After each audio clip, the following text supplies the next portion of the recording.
The Department of Justice has released millions of new pages related to Jeffrey Epstein. The FBI raised the Fulton County, Georgia elections office, plus disgraced journalist Don Lemon faces federal indictment. All that and more. I'm Bobby Eberle. This is a 13-minute news hour. God bless the United States of America.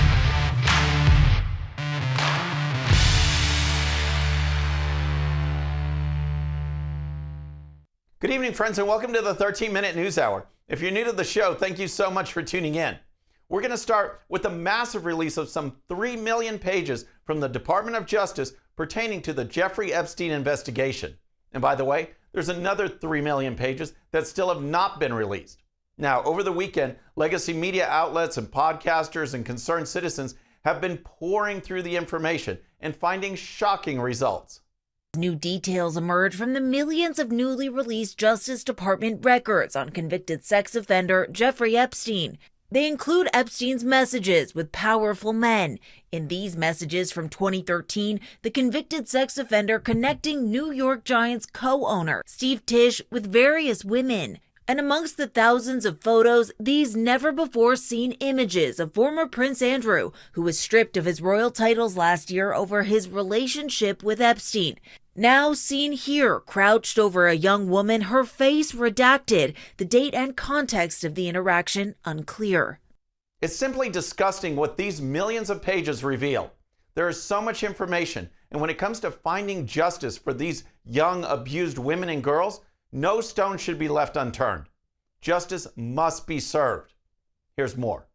And new information unearthed on what exactly law enforcement knew about Epstein's crimes, including this stunning prosecution memo and draft indictment written nearly 2 decades ago.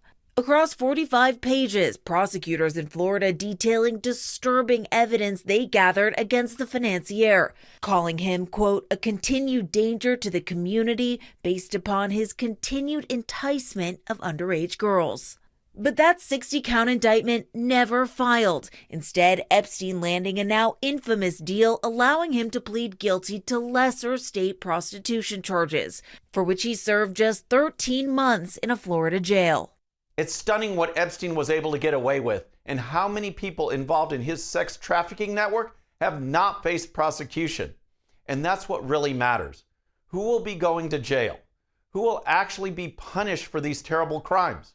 As noted on CNN, that is exactly what Elon Musk is asking. Elon Musk, who is mentioned in some of these files, wrote, quote, what matters is not the release of some subset of Epstein files, but rather the prosecution of those who committed heinous crimes with Epstein. When there is at least one arrest, some justice will have been done. If not, this is all performative, nothing but a distraction. When you start pouring through these files, a disturbing picture of power, privilege, and sadistic perversion emerges. These girls deserve justice, and it doesn't matter if the bad guys are Democrats, Republicans, or independents. It doesn't matter if they are princes, kings, or high-ranking officials. It doesn't matter. We need prosecutions, not just pages of information. Real arrests and real justice. Here's Deputy Attorney General Todd Blanche when asked whether charges will be filed against anyone. Well, look, I can't talk about any investigations, but I will say the following, which is that in July, the Department of Justice said that we had reviewed the files, the quote, Epstein files, and there was nothing in there that allowed us to prosecute anybody. We then released over 3.5 million pieces of paper, which the entire world can look at now and see if we got it wrong. And so it's not performative, and I respectfully disagree with that statement. We were ordered to do so by Congress and then by the President of the United States, and that's what we did. What did that even mean? Are we supposed to do the investigating for them? It doesn't matter how up the chain this goes. The guilty parties need to pay the price.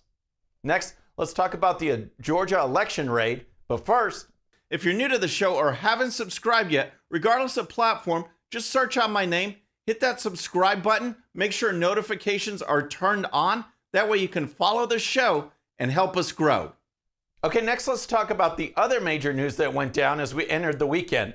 And that is the raid executed by the FBI in Fulton County, Georgia, regarding the 2020 election. The FBI seized ballots, tabulator tapes from the scanners used to tally ballots, electronic ballot images, and voter rolls. County Board of Commissioners Chairman Rob Pitts told the Associated Press that, quote, "We don't know why they took them, and we don't know where they are taking them," end quote. Attorney and law professor Jonathan Turley had this to say about the raid to Laura Ingram. You know, when the election was occurring, many of us said at the time that we did not see evidence of mass fraud, and that certainly is still the case. But there was a lot of frustration by people who were going to court to try to get access to these ballots. They were largely refused in many states. And so this is a very significant step. That these are now in control of the FBI and can be reviewed. Now, whether there's anything there, it's hard to tell. We have to see what this judge felt was a basis for this search, and it's quite an extensive search at that. Democrat Fulton County Commissioner Mo Ivory told Politico that the FBI raid was simply an effort to, quote, scare people to deter them from going to the polls in May for the primary and then November for the general election. Ivory added, quote, "We knew this was coming. We could see the strategy working itself out, and it's just another distraction while people are dying in the streets in Minnesota," end quote. Oh, brother. Meanwhile, the senior counsel for the WorldFare project recently spoke on NTD News about the gravity of the raid. It tells you how serious this is when a judge, a federal judge, has signed off on a warrant, meaning that there's probable cause to believe a crime has been committed in order to execute this search. And it's not just a normal search. This is a raid. There is a concern implicitly here that if the raid were not carried out when it was, records might be lost or destroyed or otherwise be made unavailable. So this speaks to the seriousness of this situation, and it tells you that the Justice Department's investigation is really progressing smoothly and quickly. One interesting note is that the Director of National Intelligence, Tulsi Gabbard, was spotted with the FBI agents, which is quite unusual, to say the least, and it certainly attracted the attention of Democrat Georgia Senator Jon Ossoff. My constituents in Georgia, and I think much of the American public, are quite reasonably alarmed and asking questions after the Director of National Intelligence was spotted bizarrely and personally lurking in an FBI evidence truck in Fulton County, Georgia, yesterday. President Trump was asked during an event about the presence of Tulsi Gabbard in Georgia, and this was his response. She's working very hard on trying to keep the election safe, and she's done a very good job. And they, as you know, they got into the votes. You got a signed judge's order in Georgia, and you're going to see some interesting things happening. They've been trying to get there for a long time. So what happens next? And what will the FBI find in all these documents? Perhaps we will finally learn what happened in Georgia when vote counting stopped because of a, quote, pipe burst. We'll see. Next, let's talk about former CNN anchor and disgraced journalist Don Lemon, because Lemon is now facing a federal indictment for his actions while participating in a protest which involves storming into a church service in St. Paul, Minnesota, and not only violating the First Amendment rights of the churchgoers, but also frightening children and parents alike. Here's the story. The former CNN anchor turned independent journalist is out of jail, released just a short time ago. He's accused of participating in an anti-ICE protest that disrupted a church service in St. Paul. That was 2 Sundays ago. U.S. Attorney General Pam Bondi announced the arrest herself, saying Lemon was involved in a, quote, coordinated attack. Lemon says he was just doing his job. Now, Don Lemon said he was just in the church as a journalist covering a news story. Even that statement is problematic, because if it is a violation of the law to disrupt a religious service, and it is, you then have the First Amendment, and you have the Federal FACE Act. Then it really doesn't matter what your profession is. If you're a plumber, or a carpenter, or a secretary, or a journalist, if you are not there worshiping, if you are doing something that interferes with the service, then you are breaking the law. But there is even more to it than that, than just him being there. According to the indictment, Lemon allegedly participated in planning meetings, knowing in advance that this protest would not be marching down a street, but rather entering a place of worship and disrupting the service and the people who were in attendance. The indictment refers to a, quote, pre-op briefing to what organizers called, quote, Operation Pull-Up. The indictment alleges that Lemon and the other named defendants, quote, entered the church in a coordinated takeover-style attack and engaged in acts of oppression, intimidation, threats, interference, and physical obstruction, end quote. Here's more. I have spent my entire career covering the news. I will not stop now. I'm just going to walk in. His crime, he said, was a conventional act of journalism, reporting on this disruption of a Minnesota church service 2 weeks ago. I'm not going to get in the middle of it because I'm not here as an activist. I'm here as a journalist. And Lemon followed demonstrators inside that church, whose pastor was also an immigration official. Megyn Kelly addressed the indictment against Lemon on her show. She also reminded viewers of what actually went down on that day, a day that, according to sworn statements, terrorized those who were in attendance. Quote, they were terrorized. Our children were weeping. College students and young women were sobbing. It was impactful, and it will take time for us to work through. One victim broke her arm as she ran out of the church that day, as these lunatics were shouting about shooting and getting your hands up. All right, one thought it was a shooting. Many others say they were not able to leave. So whenever you hear legacy media talking about this story, remember this. No journalist can go on private property without invitation. That's against the law.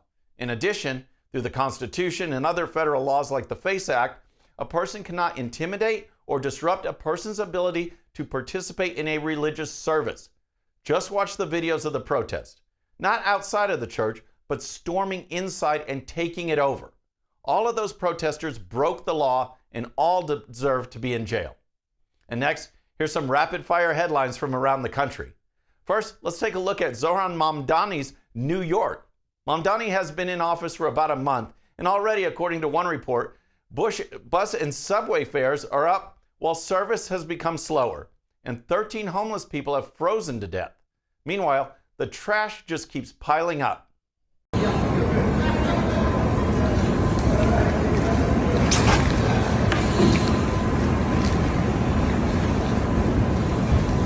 Lots to look forward to in Mamdani's New York. And next, even CNN is forced to admit that protesters are out of control. In a Los Angeles anti-ICE protest at a federal facility, protesters were caught assaulting a law enforcement official. You can see an officer back there. He's alone, and they're just throwing things at him. I mean, it's just pretty incredible that these protesters have overtaken this, and there's no police. I don't see anybody here to kind of manage this crowd. If local law enforcement officials did their jobs, none of this would be happening. And finally, speaking of law enforcement, take a look at this recruitment video for the Philadelphia Sheriff's Department. The purpose of the ad is to attract people to apply to be a deputy sheriff. Let your body move. Cowboys and cowgirls, they're feeling the groove. Sipping on moonshine. Fire barrel rolling. I'ma get behind that thing, girl, and hold it. So, my question is this. Do you think any person shown in that video could chase down a bad guy, subdue a violent criminal? Just asking. Friends, that's our show for today. I hope you enjoyed it. And our next show will be Monday evening at the usual time. Until then, I'm Bobby Eberle. This is a 13-minute news hour.